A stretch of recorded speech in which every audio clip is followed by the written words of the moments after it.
আসছি। ডোরবেলটা বাজলো। দরজা খুললেন এক মধ্যবয়স্ক মহিলা, মুখে মিষ্টি হাসি। সর্বাণী বলল, কাকিমা, আপনার ছেলে বাড়িতে আছে? মহিলা হেসে বললেন, গোলু স্নান করতে গেছে, ওর দেখা সহজে পাবে না, তুমি ভেতরে এসো মা।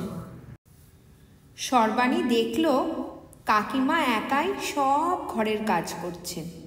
সে মনে মনে ভাবল, আজ আমি কাকিমাকে নিজের হবু শাশুড়ি বানাবই। আর তারপর সে নিজে থেকে ঝাড়ু দিল, বাসন মাজলো, রান্নাঘর পরিষ্কার করলো, মেঝেও মুছে দিল।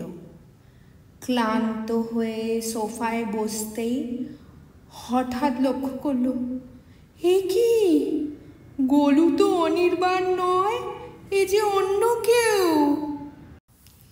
সে ফোন করলো অনির্বাণকে।